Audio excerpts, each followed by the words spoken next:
I once married up to Song Mingyuan, living a lifetime with him in perfect harmony. When I opened my eyes again, I had returned to the moment I fell into the water at 16. Voices clamored on the shore, yet no one dared to jump in and save me. I struggled to lift my head, and happened to meet Song Mingyuan's evasive gaze. He stood behind the crowd, impeccably dressed, yet made no move to act. In that instant, I knew he had also come back. Perhaps still carrying regret for saving me in our past life, watching his back as he turned away. I suddenly smiled. Then with a flip, I swam straight toward the shore, no matter. I had long since learned to swim. I needed no one to save me. Besides, he was never the only one who regretted that life. Icy lake water flooded into my mouth and nose. It took me a good while to process before I realized I seemed to have experienced rebirth. And rebirth right at the moment I fell into the water at 16. In my past life, when I attended the spring banquet, I had merely happened to match Song Mingyuan's poem and received a word of praise from him. That alone made me a target for the noble ladies who adored him, and they secretly pushed me into the lake, watching me struggle desperately in the water. The young ladies on shore covered their mouths with handkerchiefs and giggled. The daughter of a mere fifth-rank official, whose mother is just some lowly merchant unfit for polite society. How dare she covet the Duke's heir? That is right. Song Mingyuan was the heir of the Duke's household. Handsome and upright in character, he was quite popular among the noble young ladies. It was because he was kind-hearted. When others were afraid of taking responsibility and didn't dare jump in to save me, he resolutely dove in and carried me ashore. An unmarried woman having skin-to-skin contact with a man would have her spine broken by gossip. Afterwards, no one expected that Song Mingyuan would actually come to propose and marry me into his family. My thoughts were interrupted by the suffocating sensation of choking on water. I struggled to lift my head toward the shore and met a pair of familiar eyes. The owner of those eyes was still elegant and graceful, like a jade tree in the wind. But his gaze kept dodging, not daring to meet mine at all. A thought flashed through my mind like lightning. Perhaps Song Mingyuan had also experienced rebirth. Moreover, he regretted saving me in our past life and being forced to marry me because of it. Now with a chance to start over, he was hesitating whether to save me again.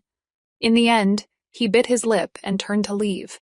I watched his retreating figure and smiled. Then I dove headfirst into the water and quickly swam to the shore. I won't let myself fall in the same place twice.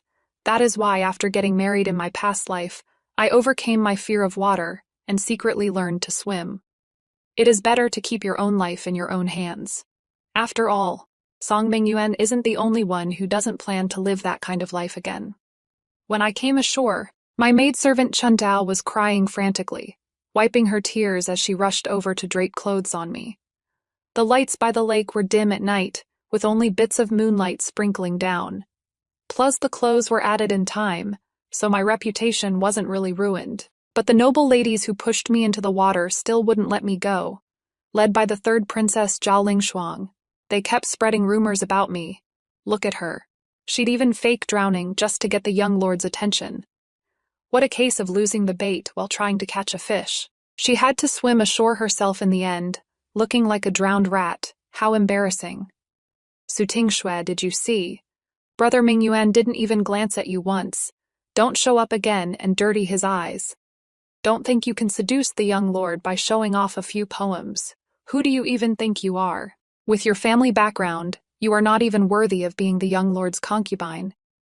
We should have just sent any servant to fish her out earlier. She is only fit to marry that kind of lowly person. The filthy words kept coming. I looked at the corner of moon-white robes hidden behind the tree, feeling a slight sting in my heart, counting it up. Having lived 2 lives, though I've returned to 16, my mind is already that of a decrepit old person. Why would I bother getting angry with these spoiled little girls? Besides, these noble ladies from prestigious families, I'll still need to use them in the future, so I can't afford to offend them. So I wiped the water off my face and nodded with a beaming smile. What the young ladies say is right. Tingshui comes from an unremarkable family, so how would I dare covet the Duke's heir? Under the heavens, who doesn't know that the third princess is learned and refined? beautiful as a flower, and is truly a match made in heaven with young Master Song. Third Princess Jia Lingshuang probably didn't expect me to be so thick-skinned. Being humiliated and framed by her group like this. Not only did I not cry, but I could still grovel and heap praises on her. For a moment, she stared with her almond eyes, unable to speak. But thinking about how I said she and Song Mingyuan were a good match, a blush crept across her face. I struck while the iron was hot. Your Highness, the princess is peerlessly beautiful. My family's silk shop recently received a batch of rare moonlight brocade from the western regions. Extremely hard to come by, and it complements the princess's fair, luminous skin perfectly. If you have time, princess, you must come take a look. Not just silk. My family's shop also has many trendy goods from exotic lands, guaranteed to be one of a kind in the capital. When you marry young Master Song someday, using them will surely add to your grandeur. Jia Lingshuang's face grew redder and redder from my words. She even forgot to make things difficult for me. She just twisted her handkerchief and pouted coyly. How can you spout such nonsense? Mingyuan Gage and I, we don't have. While she was distracted, I seized the chance to excuse myself and leave, secretly breathing a sigh of relief. Jia Lingshuang is of noble birth. If she truly wanted to torment me, I probably couldn't escape it. Fortunately, she is deeply in love with Song Mingyuan and quite enjoyed hearing praise about how well matched they are, so I narrowly escaped disaster.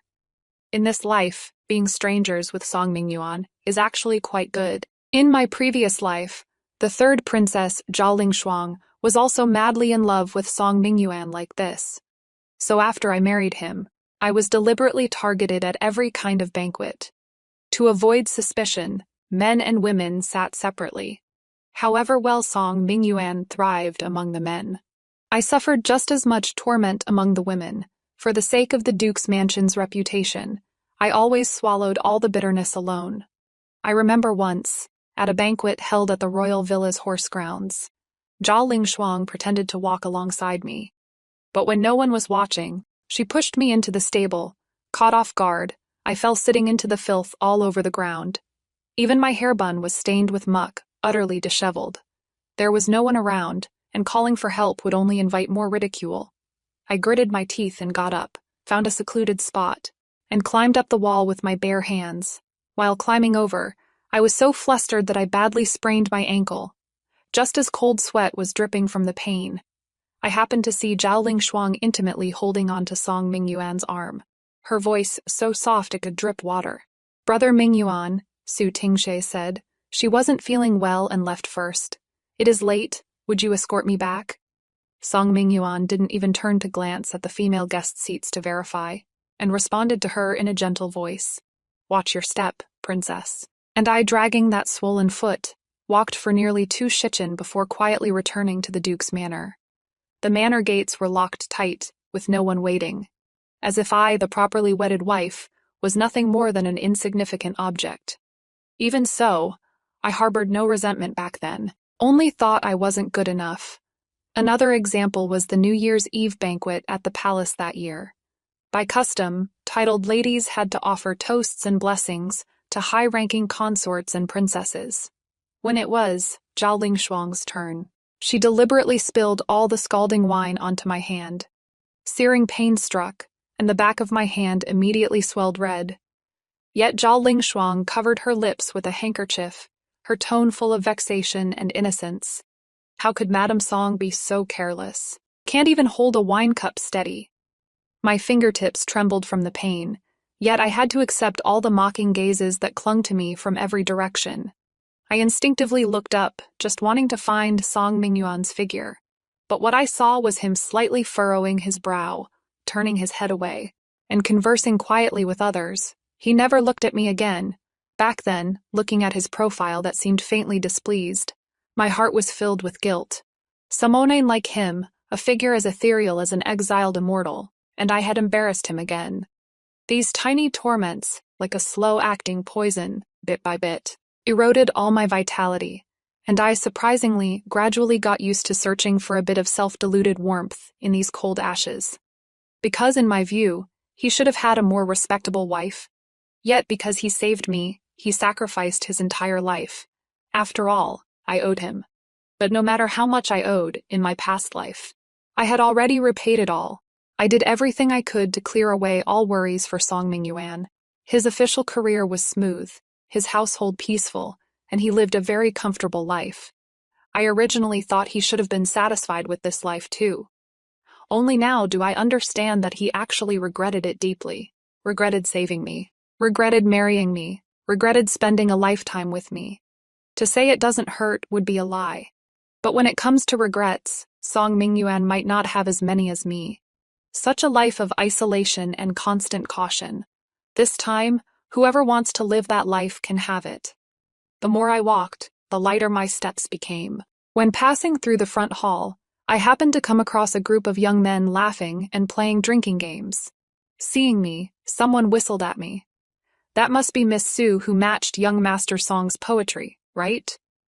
I heard that to attract the young master's attention, she jumped into the lake herself, trying to pull off a damsel in distress act. So scheming, huh? Too bad young Lord Song didn't fancy her, and it ended up being a big joke.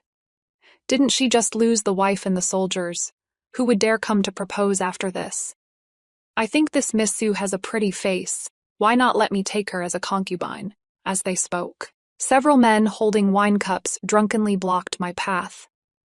Miss Sue, the young lord doesn't want you. How about coming with me? I only have 2 concubines at home. I definitely won't neglect you. The speaker was Chen Yong, the second young master of Vice Minister Chen's household. This man had always indulged in wine and women, a notorious dandy in the capital. If I got entangled with him, it would really ruin my reputation. Though I wasn't afraid, it would disgust me. I immediately stepped back a few paces, clutched my cloak tightly, lowered my head and said softly, "May I trouble the young masters to make way? My father instructed me to return early. The carriage is already waiting outside. Please be so kind as to let me through." As soon as I said this, it triggered another burst of raucous laughter. Hasn't Lord Su left the capital to deal with the floods? Besides, even if you bring him up, we're not scared. The daughter of a mere 5th-rank official becoming our concubine isn't beneath you. Exactly, our second young master Chen is wealthy beyond measure and full of vigor. Enter his backyard, and you'll be living in luxury, you know. These young masters must have had too much to drink. Otherwise, on an occasion like today, they wouldn't have the audacity to act like this. My gaze drifted toward Song Mingyuan standing not far away. Although his back was turned to this place, his rigid posture betrayed the composure he was trying to fake. He had obviously noticed the commotion here, but was afraid of getting involved with me and deliberately pretended not to notice. After being husband and wife in my past life, I still never truly understood him, probably noticing me. Looking at Song Mingyuan, Chen Yong's eyes darted around before he turned his target toward him. "Young Lord Song, this Miss Sue is gazing at you so longingly. She truly has deep feelings for you. Do you want her? If you do, I'll just give her to you." Song Mingyuan had a fine reputation and was deeply admired by women. Chen Yong and the others had long been displeased about this, and now seized the opportunity to give him trouble. If he actually took the bait and made me his concubine, it would tarnish his pristine reputation. If he didn't intend to intervene, they could act even more brazenly. Either way, they wouldn't lose out. Having been called out publicly, Song Mingyuan could no longer pretend to be deaf and mute, so he had no choice but to turn around. But he never took a single step closer, merely saying indifferently, "Today is the spring banquet hosted by the Empress Dowager. It would be best if everyone didn't go too far." After saying that, he actually turned his back again and walked away completely. My heart felt somewhat bitter. A lifetime of marital affection wasn't even worth him stepping in to help me out once. But it doesn't matter, I still have options at this point. Just as I was looking for a chance to retreat to the ladies' section, a powerful voice suddenly boomed like thunder. A bunch of grown men picking on a young girl, and you don't feel ashamed of yourselves. Everyone turned around in unison, and saw a man dressed in brocade robes standing behind me with his hands clasped behind his back. His expression was composed, his posture relaxed. It was actually the ever-victorious General Yan Fufeng, who had just returned from the border to report on his duties. He wasn't of high birth. But with his fierce and valiant skills in slaying enemies, he had almost never lost a battle. His Majesty admired him and bestowed upon him the title of ever-victorious general. It is just that he was rarely in the capital and had no backing, so he wasn't taken seriously by these noble young masters. Sure enough, Chen Yang glanced at him, his face full of mockery. Oh my, I was wondering who it was. Isn't this our ever-victorious general? What is this? The great general's done killing enemies and switched to playing hero saving the beauty. Yan Fufeng wasn't intimidated by him. He stepped forward and planted himself right in front of Chen Yang. He was tall and built with solid muscle, standing there like a small mountain, radiating an overwhelming presence. He narrowed his eyes, his tone chilling. If the soldiers defending our homeland are protecting scum like you, who bully the weak, then I'd rather resign to His Majesty tomorrow and go home to farm. Chen Yang didn't expect that Yan Fufeng would not only refuse to give him face, but his words were so sharp and blunt, showing them absolutely no regard. In an instant, his face turned ashen, and his imposing manner weakened. You are so full of yourself. Don't make me go back and tell my father. Yan Fufeng glanced at him sideways, as if looking at something filthy. Pretty tough when bullying the weak, but scared enough to run to daddy when you meet a hard nut like me. Stop coming out and embarrassing yourself. Go home and curl up in your mommy's arms and keep sucking her tit. He had none of the dignity of a noble family, daring to say any crude words. A few of the noble young masters originally standing behind Chen Yang couldn't help but burst out laughing with a PFF. Chen Yang's face flushed bright red, but he had no way to deal with him. He definitely couldn't beat him in a fight. If he traded insults with him like some common street riffraff, he'd only lose more face. Chen Yang thought it over but couldn't find any chance of turning the tables, so he could only say viciously, "Just you wait and see."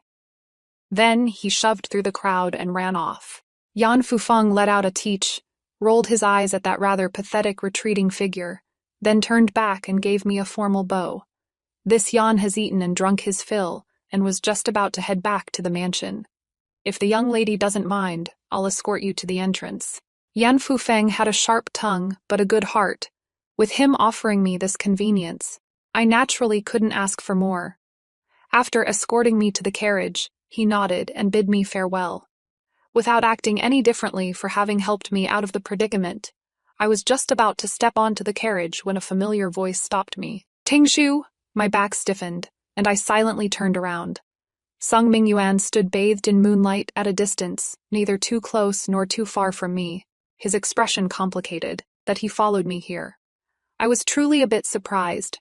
This person I had watched for a lifetime, for some reason, now felt somewhat unfamiliar to me. I opened my mouth, not knowing what to say, so I simply raised an eyebrow at him, waiting for what he had to say next. He seemed to be deliberating how to begin, and finally sighed, saying with quite some guilt, "I am sorry, just now. I didn't deliberately not save you."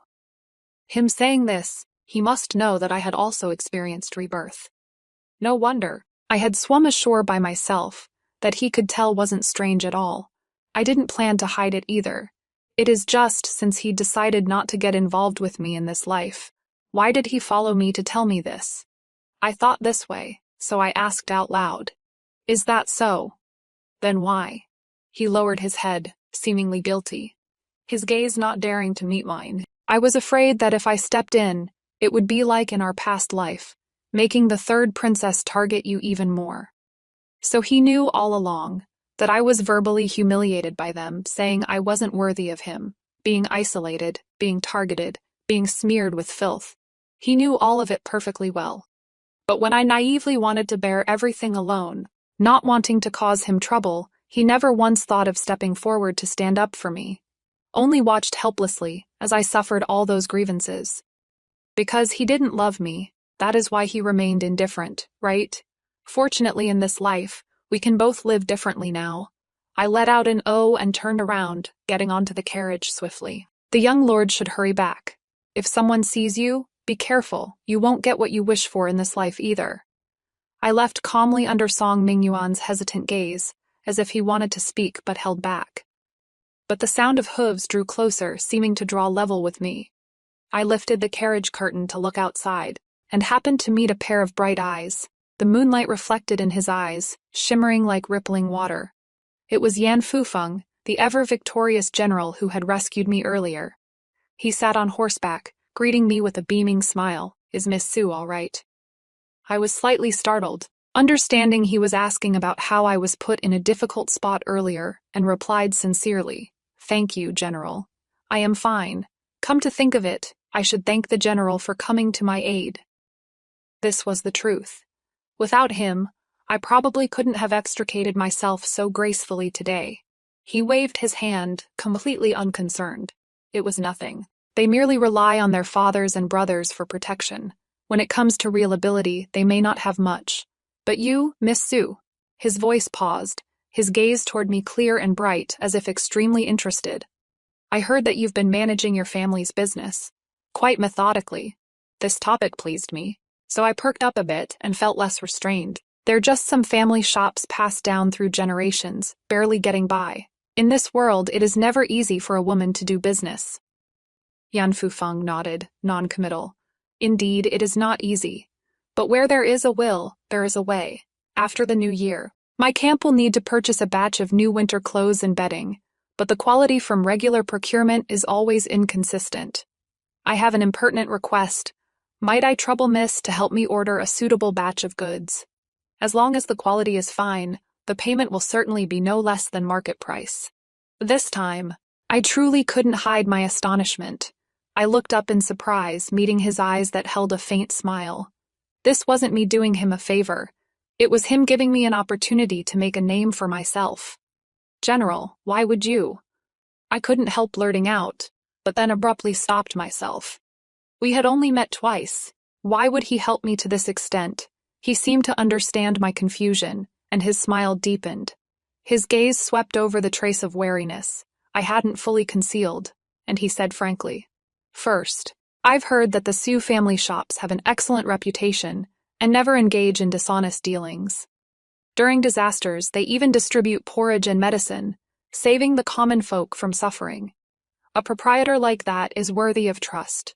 Second, I too was born from humble origins, earning my title of general through my own blade and spear. I've never been able to stand those useless sons of noble families. Whoever they want to humiliate, I'll go out of my way to help. As for the third reason, I noticed Miss Sue has quite the courage. Most girls would have been in tears facing so many people bullying them, yet you seem to have everything under control, not scared at all. I was thinking, even if I hadn't spoken up today, you'd probably have found a way out on your own. So, I find you quite interesting, and want to see how far you can go if someone gives you a hand." I am quite interesting. Actually, I've just lived 2 lives. So my skin is thicker than a young girl's, that is all. Besides, I was already used to all that mockery and ridicule in my past life, and familiar with how those people behave. But Yan Fufeng's undisguised candor put me at ease. His words were arrogant and brazen. If they got out, he'd surely be criticized. Yet he just said it so bluntly, bold and unrestrained, fearless and open. Dealing with someone like this, no need to second-guess everything. I really like that. In my past life, I only focused on the inner household and Song Mingyuan. I'd only heard that this ever-victorious general was brave and skilled in battle. And in the end, due to an extremely difficult prolonged battle and insufficient provisions, he died on the battlefield. So he turned out to be such an interesting person. I immediately nodded and bowed in greeting. "Thank you for the general's kindness. Tingshui will surely handle this matter properly and absolutely won't disappoint the general." Seeing that I didn't act coy or refuse, a look of approval surfaced in his eyes again. He straightened up and squeezed his legs together. The horse neighed and swiftly charged into the night. Only the fading echoes remained, lingering in the night wind. Then I shall await good news. In the days that followed, I devoted all my attention to procuring cotton clothes for the military camp. I handled everything personally throughout, not daring to slack off even a bit. Yan Fufeng would occasionally come to see me, keeping track of the clothing sewing progress together with me. He never put on airs as a general. Most of the time he dressed plainly, mingling in the warehouse or workshop, listening to the old craftsman's explanations, and watching me compare fabrics. Sometimes he would even ask questions with great interest. As this happened more often, the workers also went from their initial stiffness to becoming more natural. I got along very well with him, too. Yan Fufeng would share stories of the northern frontier's customs and sites, while I would talk about the differences between southern and northern trade routes. Back and forth, we surprisingly found that our views on many things aligned quite well. Days passed silently amid floating cotton fluff and soft laughter. The relationship between Yan Fufeng and me also seemed to quietly grow closer through these trivial everyday interactions. I really put a lot of thought into this batch of cotton clothes. Besides selecting top-quality cotton filling that was fluffy yet resistant to clumping, when patting the cotton between layers, I also drew on the framework principles of southern paper kites and the waist-cinching design of northern leather coats. I also specifically hired skilled old craftsmen, using extremely fine yet tough rattan hemp thread, inconspicuous grid, like partitions were made inside the cotton coat's lining. This not only prevented the cotton filling from bunching up unevenly during movement, but also made the whole garment fit the body better, reduced drafts, and allowed for more agile movement. The outer layer used dense, wear-resistant fabric, dyed a dark navy blue that wouldn't easily show dirt.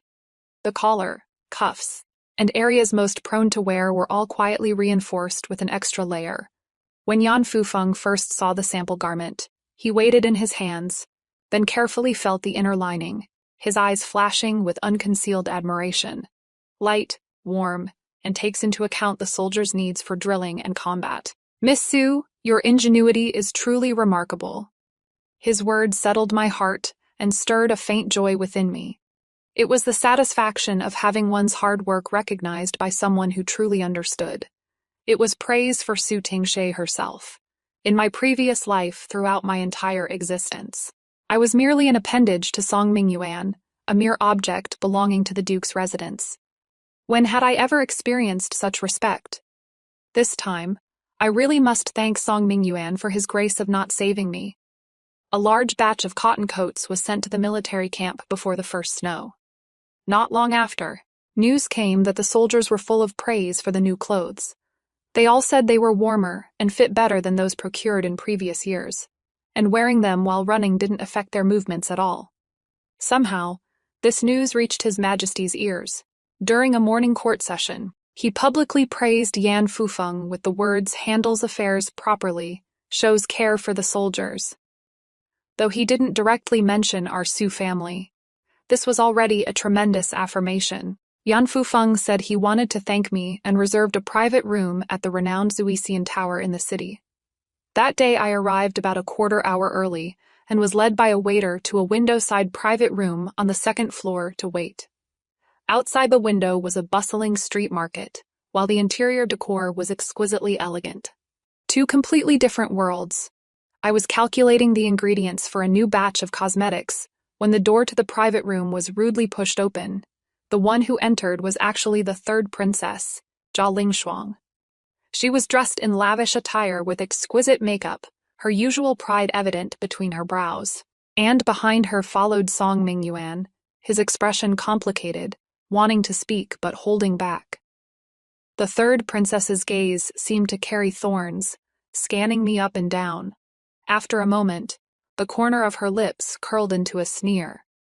I wondered who had such refined taste, occupying this fuckshoe pavilion all alone. "So it is you, shopkeeper Su." She deliberately emphasized the word shopkeeper, her eyes glancing toward Song Mingyuan beside her, speaking with pointed meaning. What now even lowly merchants want to pretend to be cultured? "Brother Mingyuan, don't you agree?" A trace of embarrassment flashed across Song Mingyuan's face. He glanced at me, his lips moving slightly. He seemed to want to say something. But under the third princess's expectant gaze, he ultimately avoided my eyes and said in a low voice, "Princess, since someone is already here, we can simply find another place." The third princess let out a scornful laugh. Not only did she not leave, she even took a step forward, getting closer to me. "This princess has taken a fancy to this very room. Brother Mingyuan, we sit in this room every time, and I want this one. Su Tingshe, you are just a merchant's daughter, Instead of staying in your shop counting on an abacus, you come here to pretend you are cultured. Have you even considered whether you are worthy? She shot me another sidelong glance, her tone harsh. Could it be you are still harboring delusions? Found out Brother Mingyuan would be here. And shamelessly chased after him, thinking you could use some underhanded tricks to latch onto another high branch. Her words were extremely nasty. If it were my past life being publicly humiliated like this, I would have probably been too mortified to show my face. But now, hearing these familiar yet grating words, I felt no ripples in my heart. I even felt a bit like laughing, latching onto a high branch. All I care about now is cold hard cash, and all I want in this life is to be a free and carefree rich woman. No way am I walking into those dens of wolves and tigers again. Speaking of which, the third princess was one of the top noble ladies in the capital. A walking advertisement. As she made a scene here, quite a few diners and servers, with perked up ears, gradually gathered around. If I didn't take advantage of such a good opportunity, I'd really be the big idiot she called me. So, not only was I not angry, I instead lifted my head and flashed the third princess a smile full of genuine concern. Please calm your anger, Your Highness. With your noble status, there is really no need to get upset over a lowly woman like me. You see, anger easily harms the liver, and when liver fire flares up, it damages one's complexion the most, especially in this dry winter weather. With the slightest carelessness, the skin can easily lose moisture and turn dull. Your Highness possesses such heavenly beauty, it would be terrible if fine lines appeared. When I finished speaking, not waiting for her to blow up, I took the initiative to pull out an exquisite small white porcelain box from the brocade pouch I carried with me. Opening the lid, inside was a lustrous and translucent light pink cream, emanating an elegant plum blossom fragrance. I quickly waved the box in front of the third princess and began my explanation. This is the Jade Moisture Cream newly developed by our Sioux family's Rouge shop. It uses the secret formula of Consort Wrong, the #1 beauty in the world from 100 years ago. It is made from the stamens of green calyx plum blossoms that first bloom in winter, carefully blended with pearl powder, Solomon seal, and other ingredients. The most moisturizing and hydrating, soothing any dryness. This product is seasonally limited, only available at this time of year. The green calyx plums used are all plants carefully cultivated daily with cow's milk in the Sioux family's garden, absolutely unique in the world. If you miss this batch, you'll have to wait until next year. If Your Highness doesn't mind, why not give it a try? Meeting Your Highness today must be fate. So let me gift this box to Your Highness to sample.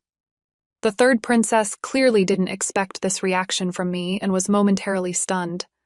Even the words she was halfway through cursing got stuck in her throat. But her eyes couldn't help glancing at the exquisite box in my hands. The door of the private room was open, and busybodies had long been poking their heads in to watch. Upon hearing my words, faint murmurs of discussion arose. Huh? Is this the Sioux family's new product? My aunt was just saying the other day that after using some cream of theirs, her face really did become much smoother. Yes, I heard about it too. It seems to be called Jade Luster Cream, very hard to buy. One box is worth 100 gold, even people in the palace have been asking about it. This Miss Sioux is quite interesting. Being humiliated by the princess like this, not only is she not angry, she is still thinking about making a sale, so composed about it. No wonder the Sioux family shops are all doing such booming business. I should go grab a box for my wife tomorrow too, she'll definitely be happy. These murmurs weren't loud yet, were just audible enough to be heard. The third princess's face alternated between green and red, probably feeling both embarrassed by my sales pitch and genuinely tempted by the Jade Luster Cream. Her gaze kept lingering on the porcelain box in my hands, and eventually even her cursing weakened. You are truly shameless who wants your stuff. But though she talked tough, her gaze had lost some of its fierceness and instead held more hesitation. Song Mingyuan stood to the side, watching me take all of the third princess's humiliation without complaint, while still promoting my products with a smile. His expression had completely frozen, as if he was meeting me for the first time. I could guess what he was thinking right now with my toes. It was simply that in my past life I had always been sensitive and docile, treating him as my everything. How could I have become so thick-skinned, with nothing but business on my mind? Just then, a clear and steady voice sounded from the doorway. Whether she is worthy or not is probably not for your highness to decide. I think Miss Sue is clever and resourceful, has rendered service to the nation, and is trustworthy in business. Even His Majesty has praised her. Where could she not go? Yanfeng had arrived at some point without anyone noticing. Today he wore an indigo everyday robe, looking dignified and imposing, his posture upright as a pine. He strolled into the private room and walked to my side with perfect ease. His gaze first fell on the porcelain box in my hands, a barely perceptible hint of amusement flickering in his eyes. "Since your highness doesn't like it, Tingshi, why not let me have this box of jade glow cream? Just yesterday, my mother was disappointed, saying she couldn't get Wenyan Pavilion's jade glow cream. If I bring this back for her, she'll surely be delighted." Having said that, he finally looked toward the third princess and casually cupped his hands in greeting. "I was unaware, Her Highness, the princess was here. This Yan has failed to greet you from afar." His etiquette was impeccable, yet his tone was indifferent, without much warmth. He paused for a moment, then continued, "This Yan has arranged a banquet here today, precisely to thank Miss Sue for her merit in overseeing military supplies. His Majesty recently praised how well the winter garments were handled this time, showing care for the soldiers. Miss Sue has rendered meritorious service to the court and nation. This Yan merely wishes to express gratitude. May I ask if Her Highness the Princess finds anything improper about this?" He had invoked His Majesty's praise. Though his tone was mild, the weight behind it was immense. The third princess couldn't keep her composure and glanced again at the box in my hands. In the end, she couldn't bring herself to accept it. She only let out a cold snort, glared fiercely at me, and swept away with a flick of her sleeves. The princess had left, but Song Mingyuan remained rooted to the spot as if nailed there. He stared fixedly at me, then looked at Yan Fufeng standing beside me in a protective manner, his voice trembling slightly. "When did you two become so intimate? A man and a woman meeting privately in a secluded room. Do you not care about your reputation anymore?" I rolled my eyes. He was the one who wanted to sever our past ties. So why was he putting on this hurt act now? So my attitude was distant, and my voice was cold.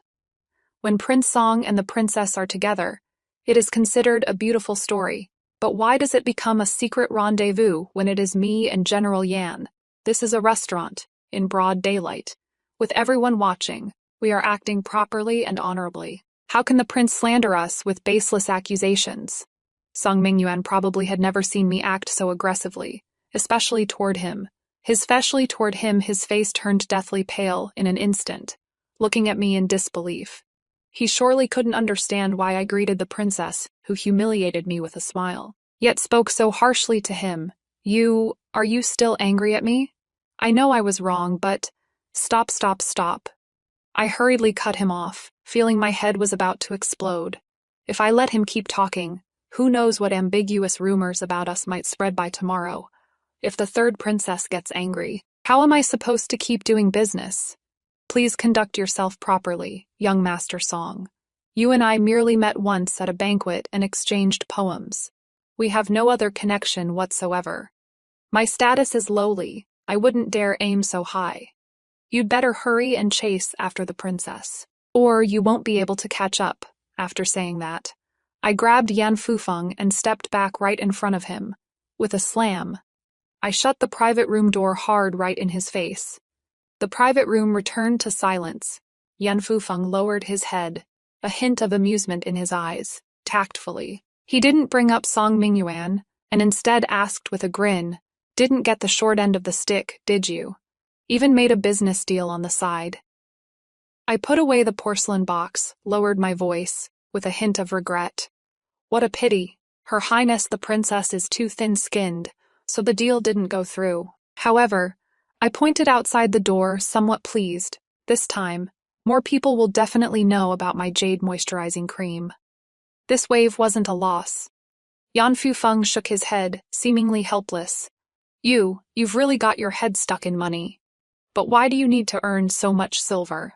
I shrugged, sighing that he didn't run a household and didn't know how expensive daily necessities were. In this world, which of the necessities, food, clothing, shelter, transportation, doesn't need money? Especially for a woman, if you want to live with any dignity, you need loads and loads of silver. I am going to earn lots and lots of money, and when I am too old to get by, I'll find a poor and easy-to-control man to marry into my family. Then I'll be in charge of my own life, and never give anyone the chance to control me. Yan Fufeng was stunned, seemingly not expecting these words from me. A moment later, he suddenly burst into laughter. While laughing, he reached out and braced his hand against the wall, trapping me in the middle. Although this Yan isn't exactly poor, I am very easy to control. I wonder if I have a chance to become Ting Shu's live-in husband. I opened my mouth, stunned on the spot by his words. Yan Fufeng was certainly many times better than Song Mingyuan, but he is a general. How could I possibly control him? No way. Even though my heart was pounding, I wouldn't allow myself to stumble a second time on such a lifelong matter. Fortunately, Yan Fufeng was quite tactful too. Seeing my eyes darting around, he wasn't annoyed. Instead, he suddenly sniffed, naturally let go of me, and turned around. The 8 treasure-gourd duck I ordered in advance is here.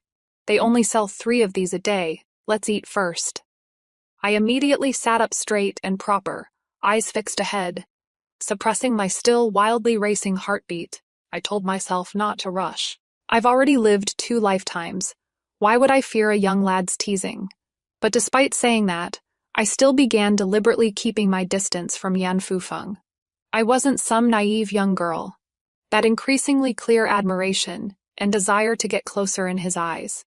I could read it. And precisely because I could read it, I needed to stay clear-headed.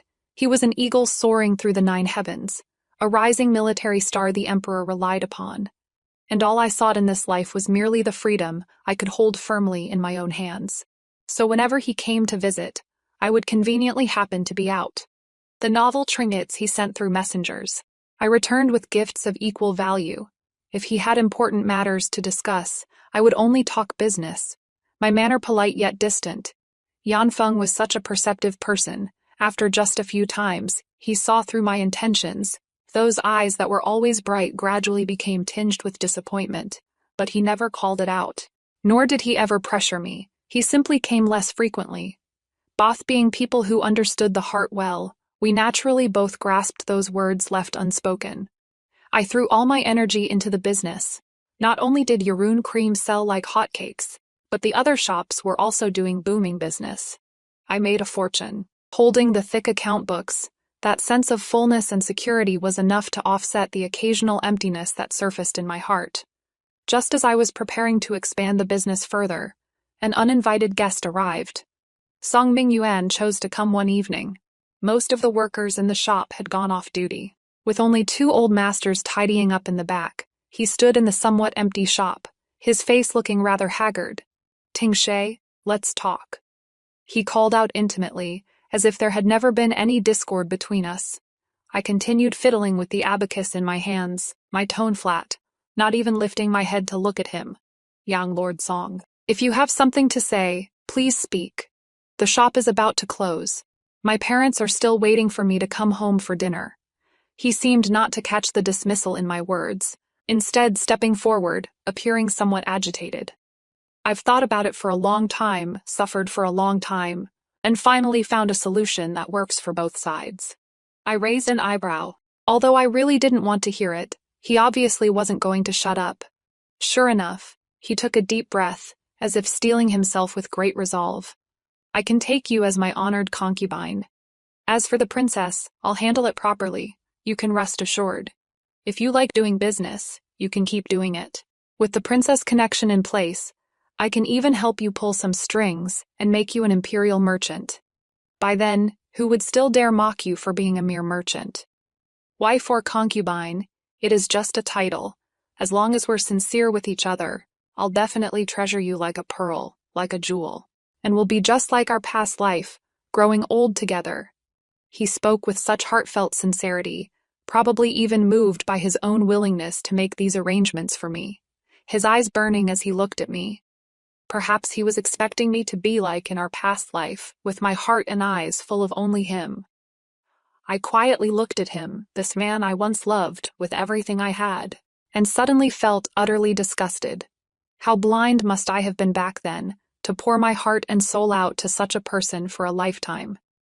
I spoke coldly, my voice devoid of any warmth.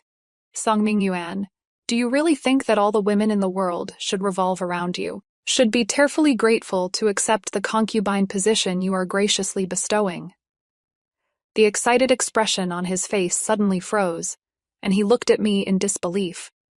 I walked toward him step by step, my brows full of mockery. Your so-called best of both worlds means wanting both the princess's support, while also refusing to give up my wholehearted service. And if I become an imperial merchant, the Su family's businesses can still be used by you, paving the way for your career. Your scheming is practically smacking me right in the face. He anxiously tried to explain. No, Tingshe, I really can't let you go. In our past life, didn't we also live happily ever after? I've realized I still can't bear to part with you. I let out a scornful laugh. Can't bear to part. What you can't bear to part with is the me who obeyed your every word and let you take whatever you wanted. Blame me for being stupid in my past life, never figuring it out until the very end. The reason you came to propose to me was just to perfect your own reputation.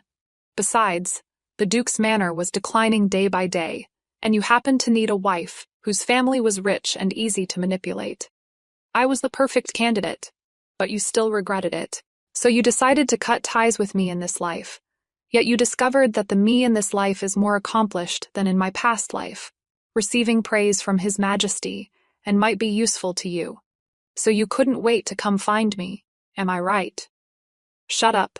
You must have been corrupted by that brute Yan Fufeng. How did you become such a shrew? His thoughts exposed. His face flushed bright red, all composure gone. Not a trace remained of the charm that once attracted me. You think you are the only one who regretted the past life. Actually, so did I, young lord. Go back. The princess is still waiting for you. Song Mingyuan's face turned deathly pale from my scolding, his figure swaying as if about to collapse. The self-indulgent affection in his eyes had all turned to shame, fury, and humiliation. When had the lofty young lord of the Duke's manor ever suffered such humiliation? Can't be helped. He was the one who came begging to be scolded. He flung his sleeves and practically fled in defeat, his retreating figure never looking as panicked and flustered as it did now.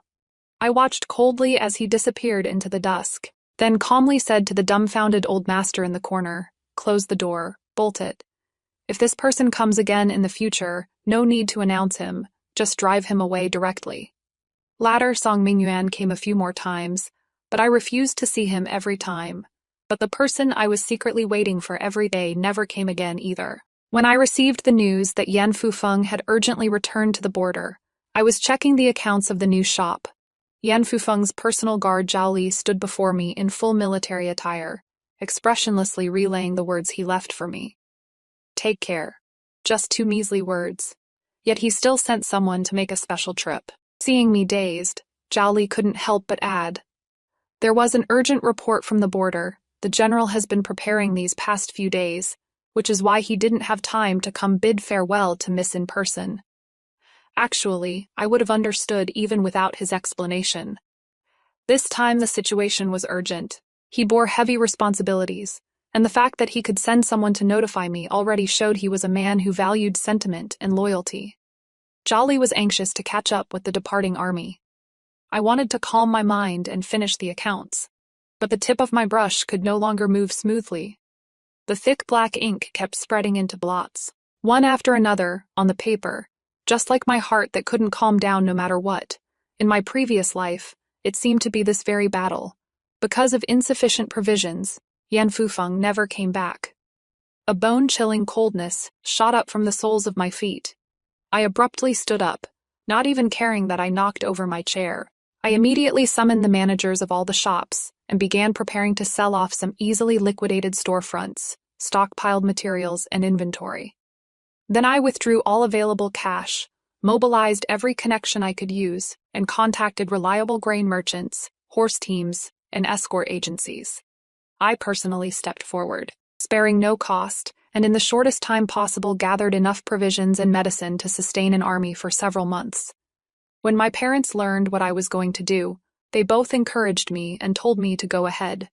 When I signed the contracts, my hands were trembling. The old manager's voice was unsteady. "Miss, this is almost all of our family's fortune." My voice was unusually calm, only I knew my heart was beating so fast it was about to leap out of my chest.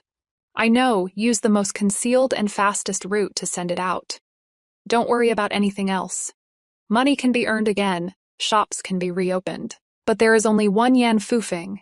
He must be safe and sound."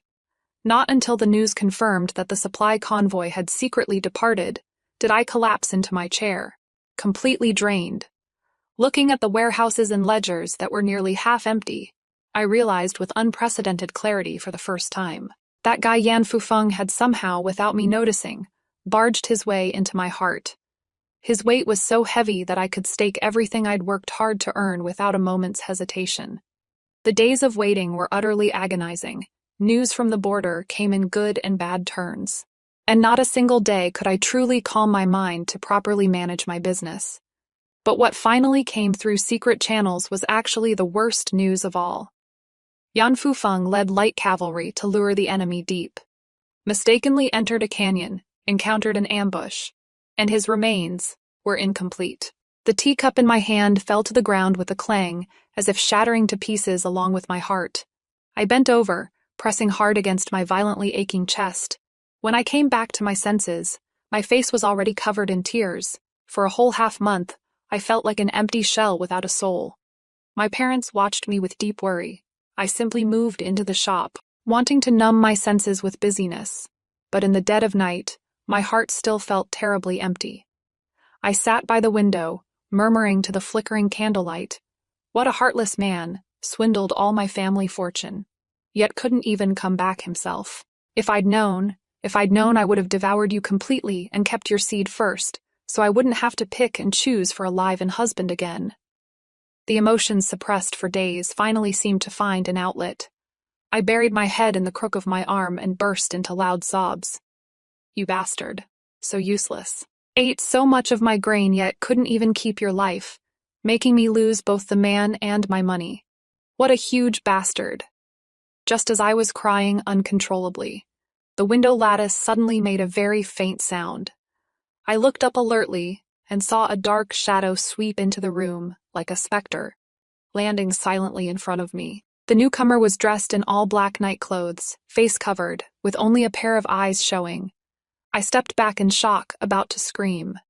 But then those eyes curved up under the moonlight, vaguely familiar. "It is not too late to stay now. Come on, do whatever you want with me. I absolutely won't resist." The voice was somewhat deep and hoarse, also annoyingly flirty, not quite familiar. But the other person had already pulled off the face cloth, revealing dark stubble on his jaw. He was travel-worn and dusty, yet the smile at the corner of his lips grew wider and wider. With that punchable face, who else could it be but Yan Fufeng? He pressed one hand on his waist, making a show of pulling off his sash, while taking large strides, getting closer and closer to me. "Do you prefer I undress myself or you help me undress?" The wind and sand carrying the scent of cedar swept over my senses. I snapped back to my senses and jumped up, pointing at him and stammering, You stop right there." He obediently stood in place, a hint of grievance showing in his eyes. "I specially bathed before coming. I don't smell. Want a sniff?" I opened and closed my mouth. Clearly there were so many things I wanted to ask, but in the end only one sentence came out. Weren't you supposed to be dead without a trace?" It was a feigned death to lure the enemy. I didn't say goodbye to you in person, yet I'd eaten so much of your provisions, so I just wanted to end the battle quickly. Thanks to you, the Northern DI have been completely crushed and shouldn't invade again for decades. I was afraid you'd be heartbroken if you really believed the news of my fake death, so I rushed back without stopping. His Adam's apple bobbed and he reached out a finger, as if wanting to wipe my tears. His hand stopped midair, then dropped back down as he tentatively spoke. I am fine. Don't cry anymore. I exploded the moment I heard that. Feelings are something you really shouldn't get involved with. I was clearly known for being ruthless in the business world, and I'd even deliberately rejected him before. Yet here I was, being all dramatic and hiding away to cry over him in secret. And he caught me red-handed. How embarrassing. So I could only put on a tough front. I am just crying because all my assets are gone. Upon hearing this, Yanfeng's gaze turned so soft, it seemed like water could drip from it. Yes, thanks to you. During our most difficult time, you saved the lives of most of our brothers. You also gave us peace of mind, allowing us to thoroughly defeat the Northern DI.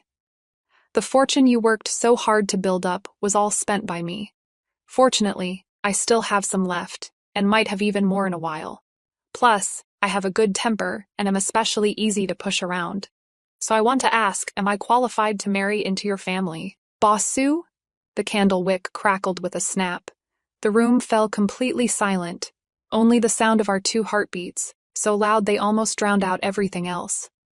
This, hard to say, but since you've already bathed, why don't I inspect the goods first? After all, I am recruiting a husband to marry in. If the body isn't up to par, I won't be able to bear healthy and strong child. The unfinished words were sealed in my mouth. The night was still long. When the golden March sunlight blanketed the long street, I sat in the 8-bearer palanquin heading to the general's manor. The wedding dress on me was red like fire, the phoenix crown on my head so heavy it weighed down my neck. But my heart felt like it held a bird, fluttering and wanting to take flight. Outside, gongs and drums thundered, everyone discussing how the spectacle rivaled a princess's wedding. This was not only Yan Fufeng's honor, but also the grace bestowed by the emperor. The marriage was personally bestowed by the emperor, along with the imperial edict, officially conferring me the title of imperial merchant. From then on, the Su family's business had the confidence of being backed by the imperial family. The entrance of the general's manor was bustling like a marketplace. Yet a burst of jarring commotion erupted from behind the crowd. That voice I had almost forgotten, yet it clearly reached my ears, so out of place. Tingshui, don't marry him. I know I was wrong. I don't want the princess anymore. Don't want anyone else. I only beg you to return to my side. We'll grow old together. Just like in our past life, Sung Mingyuan must have truly gone mad. To actually dare say such words in the middle of the street. Before I could respond, 2 burly men approached. One on each side, they twisted his arms behind his back and quickly dragged him away from the crowd. Yan Fufeng slightly turned to the side, blocking everyone's view of me, cupped his fists and loudly addressed the surroundings.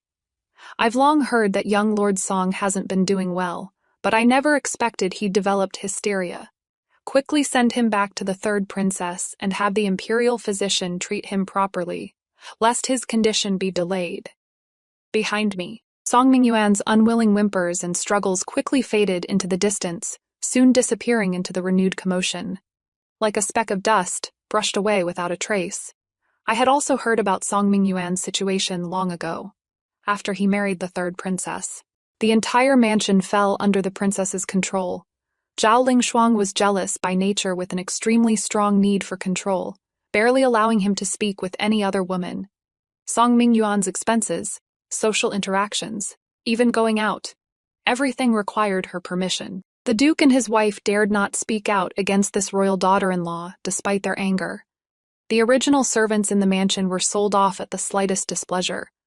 Rumor had it that even maid Song Mingyan glanced at one more time, would vanish without a trace the next day.